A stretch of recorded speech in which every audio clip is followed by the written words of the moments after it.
Welcome all. Welcome to our live stream, Complexity and Uncertainty in Projects. And I am very blessed to have Peter Lefort with me today. Peter, thank you very much for joining me in this conversation. I think that the subject, we've covered it in various aspects, and individually we keep seeming to come to this idea of not only complexity but systems, and to what degree that has an effect on everything that we're doing on the here and now, and certainly the planning. So thanks again for joining. And I would say, if I can give you the stage, Peter, then it's all yours. Huh? Great stuff. Thanks, Mike. And thanks for having me here. Really, I love talking about these ideas, and really interested to hear what comes out of our conversation, and any comments as well from people listening in. There's so much to learn from different perspectives on this. Bit of context on myself. So I work for the University of Exeter, and I run something called the Green Futures Network, which is a mechanism to increase access to the latest climate and environmental research, which there's probably quite an obvious link there between that and complexity, and the need to make complexity and uncertainty both palatable and practical. How do we work in this space to try and be more proactive rather than reactive to the emerging crises that we are very much facing? And I also do a fair amount of work as a coach and facilitator in this space as well. I'm always very keen to learn from others. This first slide is I find a very helpful frame just to start us off in terms of the difference between complicated and complex. This is the best analogy I've come across, this idea that a complicated system is represented by a bicycle. So it's something it's not simple, but it is understandable. There's a correct answer to how that system functions. You can predict what's going to happen if you turn a particular handle or pull a lever. And it's about things. It's a closed system. You can see it. It's all there in that image. And to use that system or work within that system, you need expertise. If you've got enough expertise, then you're fine. But if you put a human being on that bicycle and it becomes a cyclist, then it becomes a complex system. So maybe you can understand some of it, but it's not completely understandable. It's not completely predictable. There is no correct answer to how that system is going to function. You may be able to predict where they're headed. You may even know what the weather is like, but maybe you don't know what the rest of the traffic on the road is going to be like, or what their physical or emotional state of mind might be. And so it's about the relationships between things. It's an open system. And in order to function with that system, we need perspective, multiple perspectives. The more perspectives, the better, as well as expertise. But expertise alone is not enough. And the reason I think this is important is because a lot of the crises that we're facing are absolutely complex. And when this becomes a problem is when we treat them as complicated systems. Because when we treat something that's complex as complicated, we simplify it, and we often lose some of the nuance that is inherent within that system, which can make it very difficult to hold uncertainty and complexity. If you can move us on to the next slide. This is a cartoon I really like and come back to a lot, which articulates this in a much more simpler way. This idea that as human beings, we're very good at being in our box and thinking, okay, if we do A, then B will happen. And sometimes that's the case, but more often than not, it takes a bit of perspective to remind ourselves that actually the world outside that box is much more complex than we sometimes give it credit for. And if we spend too much time in that box, it can lead to various outcomes which are not very preferable. So that includes unintended consequences. This idea that if we don't really understand the system that we're working within, the actions that we take in response will lead to things that we wouldn't necessarily otherwise predict, or it might lead to overwhelm. If we look outside that box, it can sometimes feel really, really scary. It can feel huge. It can be hard to hold. We don't know what to do with it. And it can also lead to inefficiency. If we don't really understand the system we're working with, then we're going to be less efficient in the ways we try to respond to it. So this is extremely important, because if we are going to work with complex systems, there's an element to which we have to treat them as complicated, because otherwise we don't know where to start. We don't even know how to visualize it and conceptualize it. So we have to turn these complex systems into complicated systems to an extent, but we also have to not lose sight of the fact that they are complex.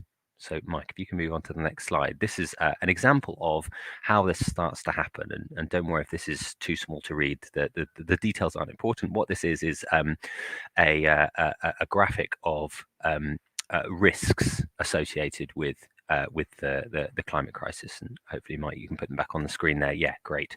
So this is looking at the from the World Economic Forum, looking at global risks next 2 years, next 10 years. And what this is an attempt to do is take something that's incredibly complex, the interdependencies between all of these different risks, things like the cost of living crisis, natural resource crises, failure of adaptation, biodiversity loss, and try and put it into a list effectively so that we can do something with it.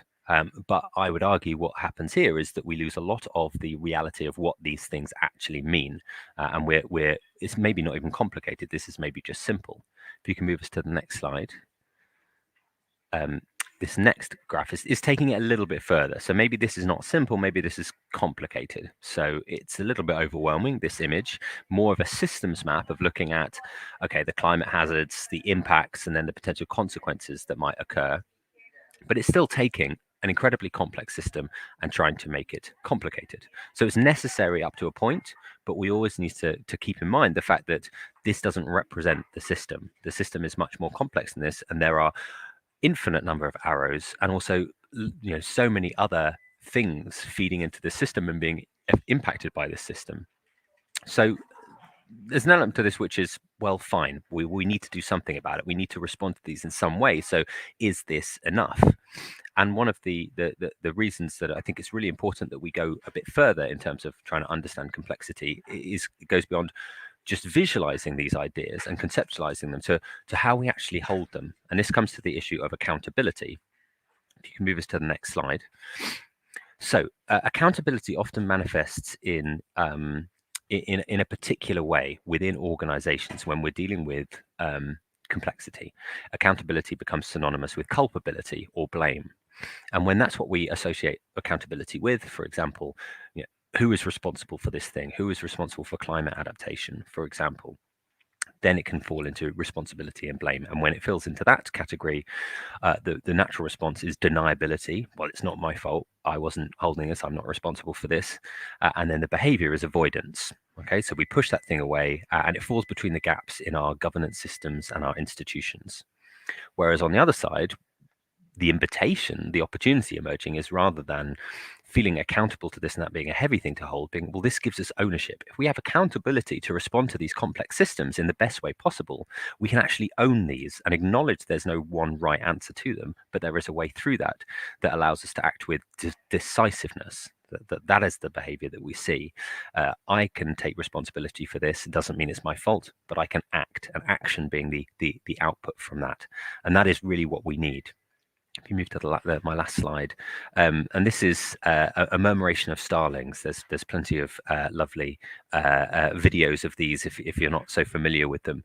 But this is my way of articulating this idea that accountability doesn't have to be about power, and it doesn't have to be about one person owning these things within a hierarchical system.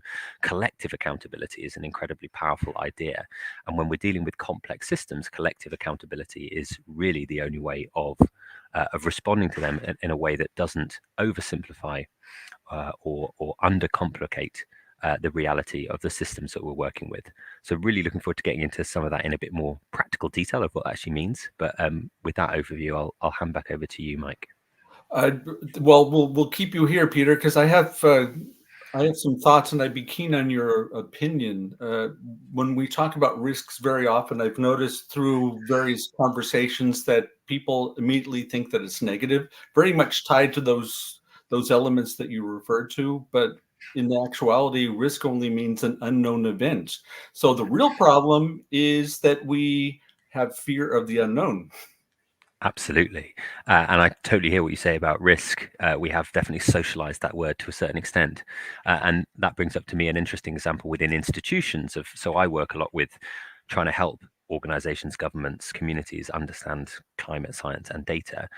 And my anecdotal evidence is the sector or the industry that gets it the most, this idea of risk, is the insurance sector, because they have this idea of complex risk baked into their business model in a way that a lot of other organizations don't. It's much more linear. It's much more risk is bad. How do we mitigate it as much as possible? And when it's too big to understand, we tend to push it aside and say, well, that's not our thing. Whereas a system like insurance, which is that it revolves around this idea of interdependencies and complexities, those are the people who are really sitting up and taking notice. And we already see it in terms of responses to extreme events and how difficult it is to get insurance for various things at the moment, and how that, thinking about risk cascades, how that then ripples into the housing crisis and all sorts of social impacts. So yeah, risk and our varying abilities to hold it or view it as anything other than something scary is a real challenge. Especially what I've been following from the United States, that it's almost impossible to get house insurance in certain states, depending upon whatever the condition may be it flooding in Florida or wildfires in California. And for me, that's very indicative, because for those industries that are very much tied to their bottom line, going back to the climate crisis, for those companies who are very much in tune with their bottom line, they're already acting. That means they already know what needs to be done. We are the laggards, I'm afraid. And in fact, kind of piggybacking on these ideas that you were exposing here, I think that very possibly our guidance could be from some sources that we would not necessarily consider to be appropriate or normal, because they're looking at their own interests, right? Yeah, absolutely. And self-interest is a really interesting idea within this, because again, if we fixate on this idea of accountability and culpability, our self-interests pushes us away from action, whereas we know within certainly these crises that we're facing that our self-interest is very much in collective action rather than individual deniability and avoidance, and so there's a real tension and contradiction inherent in that, which again is, I think, comes a lot out of our socialized models of the way we function as groups and institutions and our governance systems, and the good examples, as you highlight, there's a lot in community action and community resilience to extreme events, for example, where collective accountability is taken when institutional accountability might fail, which is also just important to say that I'm not saying institutions cannot hold this accountability, and there are great examples of institutions and organizations doing amazing work, but there does tend to be a barrier when things become more uncertain or more complex. You could not know this, Peter, but that was a great segue into that of what I wanted to talk about. But before I go into those elements, I'd like to quote this piece from Marshall Gans, who's an individual who's very much influenced me, especially tied to community building. Leadership is accepting responsibility for enabling others to achieve purpose in the face of uncertainty. And everything you were talking about, Peter, has something to do with not just the uncertainty per se, but this concept that we call VUCA, volatile, uncertain, complex, and ambiguous. And there was an example that came out in 2012. There was a hurricane that hit New York City called Hurricane Sandy. Perhaps you might have heard the story. And because the authorities per se did not have the means by which they can bring it under control, quote unquote, they had power outages, they had communication outages, et cetera, et cetera. And so the community said, well, if we're going to save ourselves, we better get to work. And they actually set together community actions in order to rectify the situation. And so, interestingly enough, what happened was the communities got together. They did not wait for permission. The government, the local government in New York, saw what was taking place, and they took the lead from the community, which was really an interesting concept, because we've been so conditioned to look at it from the other way around that we can't even imagine that citizens are the ones that are taking the lead. one can question whether Sandy was a VUCA moment or not. One thing's for sure, it doesn't happen every day. And the question is to what degree we are resilient. Where we're usually talking about elements that we either call as a wicked problem, or especially looking at it from a project management perspective, very often we are given deadlines that perhaps we're not necessarily privy to the information why this is a deadline. And of course, the conditions by which we are required to make things happen are very often not optimal. So we might have a bare bones team, or whoever's there, that's our team. And so the real question is, how do we deal with that? Now, there are various techniques that we use within project management or in various domains. And one of the ones that we talk about quite often is the root cause analysis, that we do not concentrate on the symptom, but rather we try to focus on the true causes of why we have been led to this this situation that you described, Peter. But I'd like to focus a little bit more on some other techniques that are out there. The one that I think is quite useful is an ecosystem map, where we are able to define the entire ecosystem. That would mean they would be the stakeholders that we would not necessarily think of within our project. They would be individuals that do not show up on our radar screen. And one of the reasons why is because we don't have inclusive discussions about who are truly the stakeholders. And we're looking at the problem from a very close distance, where we need to be able to look at things far away instead of always concentrating here. We need to be able to bring it out. And that takes concentration, because we haven't been trained to do that. Or conversely, we have been trained to look at things in a very transactional way, which means that we are not capable of looking at the ripple effect of those things that take place later on. And so it's imperative for us, specifically looking at it from a project perspective, can we create an ecosystem map? Do we have enough information to put a viable map together? Who do we need to bring into the conversation to ensure that that map that we're putting together is something not only useful, but can be effective later on in trying to identify that ambiguity, that uncertainty. And there's one last takeaway that I think comes automatically in putting together these types of maps. If you're able to depict it in this type of fashion, you are able to understand the complexity. And there I'm really getting back to your point, Peter, that we're able to understand the complexity of what we're trying to deal with, instead of actually jumping in and then realizing in the middle of the project, my God, this is more complex than I realized. The intention is to take a step back and understand it's not about trying to get started quicker. It's trying to make sure that you're doing things right. And that requires a little bit of reflection. There's another task, or another technique, better said, that I really like, and it's called backwards reasoning. This is coming out of system thinking, where we start with the actual result or the objectives. Let's look at it from an objective perspective. It might look a little bit better, and use artifacts similar to the ecosystem map to understand. So what are the possible paths that we can take to get to those results, knowing full well that if we're trying to manage the risks in both a positive and negative way, then we need to have a better understanding of what possible paths can take us there. That means that we're being reflective, and we're trying to make sure that the steps that are included in our project are meaningful, that they're meaningful. And looking at this from a very practical perspective, very often we think that this is complex by nature. But we as human beings have this uncanny habit of making simple stuff very complicated.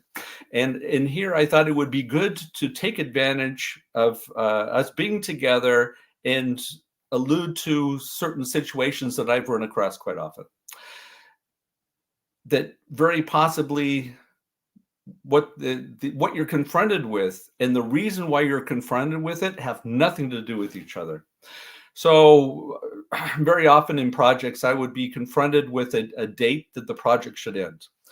And following that of what Peter and I have talked about so far, if this is a wicked problem, if this is a situation we've never dealt with before, how could we ever say when we're going to be finished? And so I thought very often, how come we're be giving this date? And very often the in retrospect, I could say that it's comical. At the time, I didn't necessarily think it was very comical. But the powers that be picked out an arbitrary date because they thought, oh, this would be a good date to end this project. And of course, we take this information, we think that there has to be some sort of logic behind this date that was selected. And then when you dig deeper, you realize this was something completely arbitrary, and you can talk to people about things and explain to them why this would not be in their interest. And with that, those things that would consider to be complex or complicated can be made very simple. That would be one. And it's another part that we tend to forget about. We keep thinking it's always this dualistic. It either has to be complete or it's nothing. Life is a collection of trade-offs, and that means that we need to make sure that the needs of all of our stakeholders are taken into consideration. That doesn't mean that you have to make everybody happy. We need to have very honest and transparent conversations. But if we think that it's always an all or nothing proposition, that we should not be surprised that we're not able to get any of the results that we're looking for. And that means very often we need to be able to accept something less, knowing full well that what we get later on is going to be much more meaningful. And I don't know about you, but I'll take meaningful instead of a list of to-dos that have been completed any day of the week. So let's move on. Oops, sorry, went too quick. And I think this idea of good enough very much falls in line there. We've been conditioned to always think that more is better. And the question of sufficiency is never really raised. We can look at that from a personal perspective, and we can look at it certainly from a project perspective or from an organizational perspective. Can we decide what is good enough for now? Thinking about the complexity that Peter talked about, very often we need to only work on those things that we understand, knowing full well that when we start getting our hands dirty, getting involved in those things, that a lot of the facts that we need will become emergent. And that would mean that you would have to have enough belief. I picked another word than faith this time around. We have to have enough belief that those things will emerge, that you have confidence in your team, that you have confidence in yourself, and to leave it at good enough. And I think that's an approach that we could probably do a little bit more of. One other point that I think is quite interesting, again, I'm taking this one out of system thinking. I love this concept of leverage points. A leverage point is a small task or a small effort that brings big rewards. And if you follow the conversations to be found within system thinking, especially one of the most influential individuals for me along these lines, and that would be Donella Meadows. She talks about this countervailing way that we look at leverage points. She goes into corporations and she sees that they're concentrating on the right things, but they're looking at it completely backwards. In other words, they should be working on A, but they keep counteracting A the whole time. So going back to that idea of the ecosystem map, going back to what Peter was talking about in having a better awareness of what the actual complexity is, wouldn't that be an opportunity for us to make sure that we're not just like lemmings going over the cliffs, and we're concentrating on the right things? And I think that the main message that I'm trying to derive from that of what we've been talking about so far is there could be small things that we can do that make a big difference. And we keep thinking that big problems are coming from big problems are coming from big sources, but actually in my experience that the big problems are coming from very small sources, and very often the sources that we have we would never think of because they're not big. So maybe this might be an opportunity again to take a step back and think maybe it's something simple that we can do right now to make things much better. So let me go ahead and give the stage back to you, Peter. I Yeah, don't know if you had any thoughts about what I talked about. I tried to piggyback on some of the things that you said no, earlier.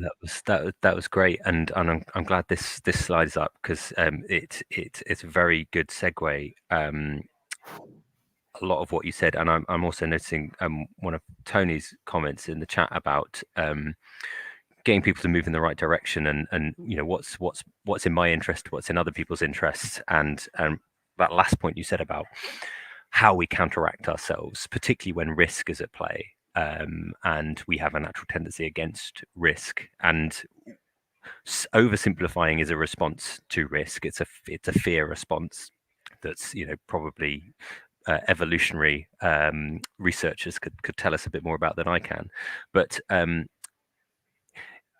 there's a really interesting really interesting, I think, models and frameworks that are starting to emerge that can at least play with this idea. So what the slide up on the screen, some of you might be familiar with this. This is from the work of the Donut Economics Action Lab.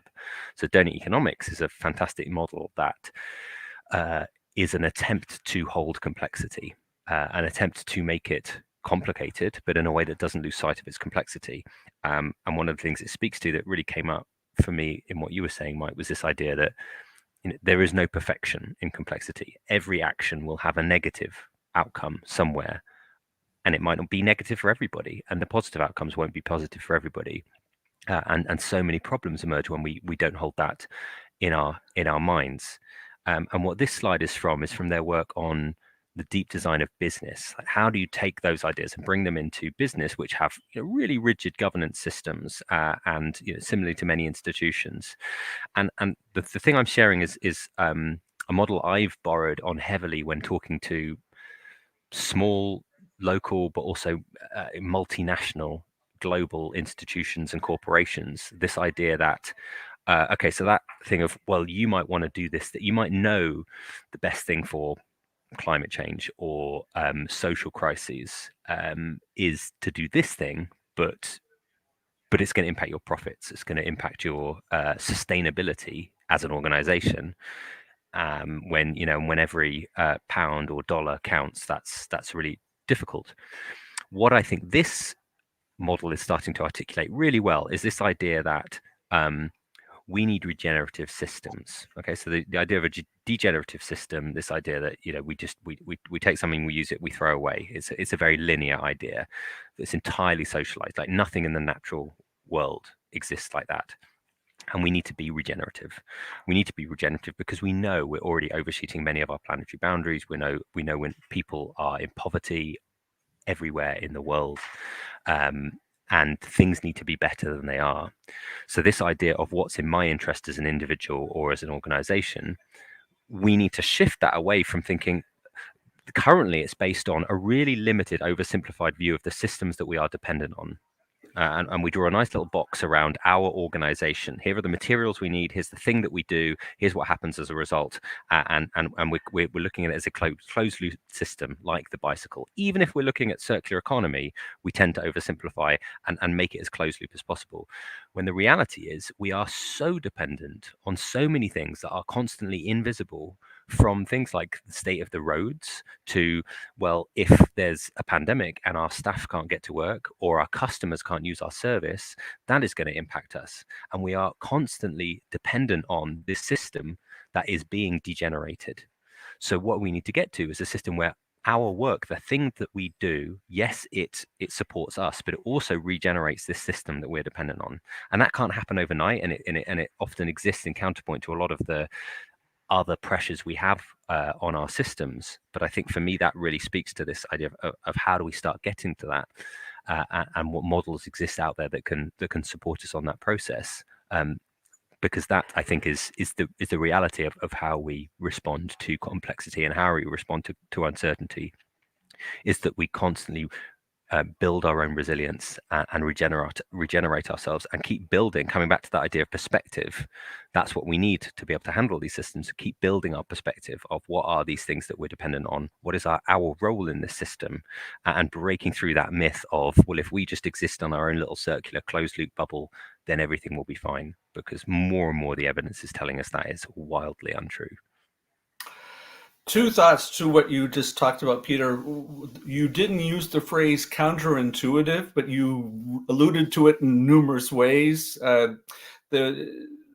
Again, following up with that of what I mentioned tied to the leverage points, that we seem to have this King Midas in reverse tendency of always picking the wrong direction.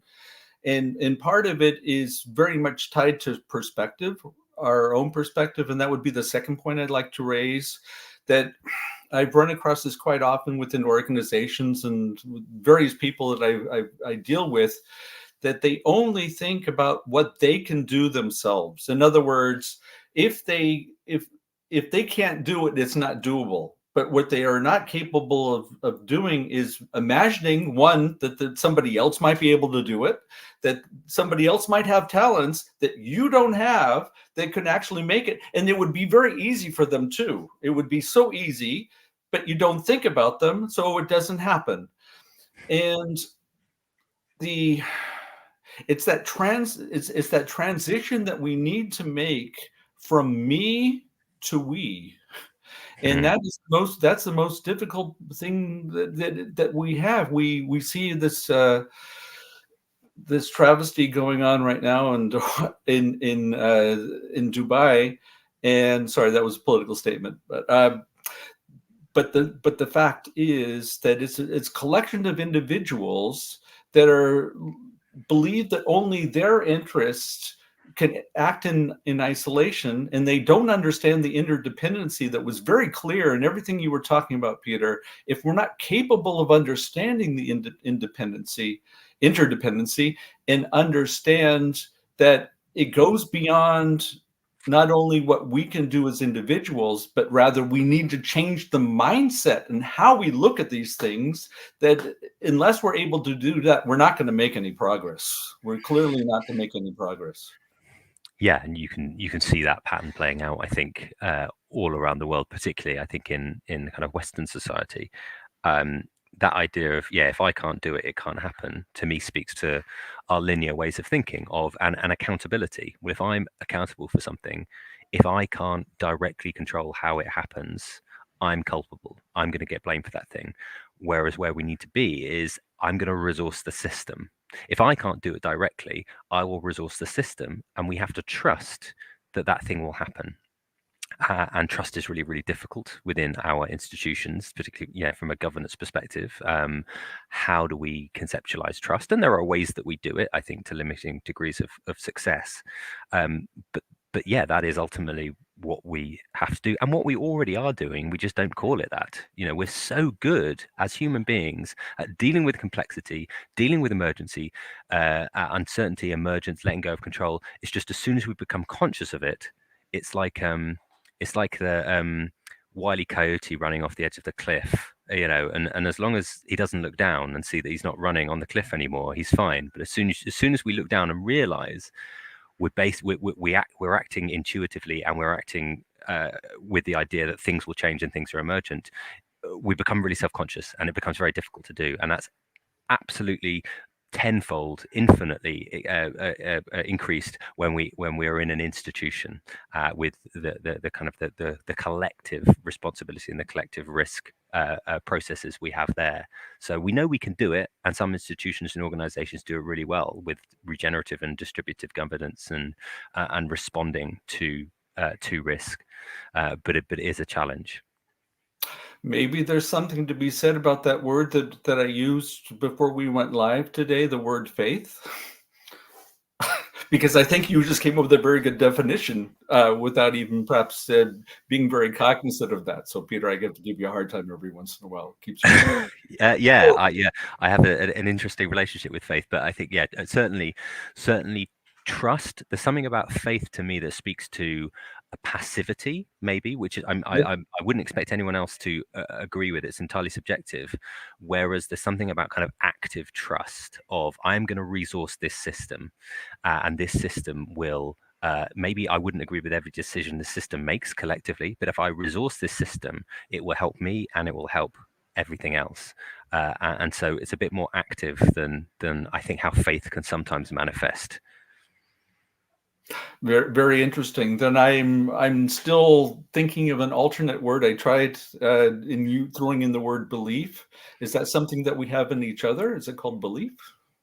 Yeah, it could be. Sounds like faith to me. I don't know. Yeah, I think so, because it's acknowledging it's not based on necessarily that much evidence. It's a bit more intuitive. And again, I think within religion's a really interesting example where we can culturally and socially hold that kind of idea in a way that we struggle with other concepts, particularly when they're in sort of financially driven organizations and institutions where accountability has a very different meaning than it does within belief systems. And accountability can be a lot more fluid, or a lot more explicitly and consciously fluid there, when the whole point is uncertainty or things are unknowable often within belief and faith, and we accept that in a way that we don't within our our organization as our institutional response to risk.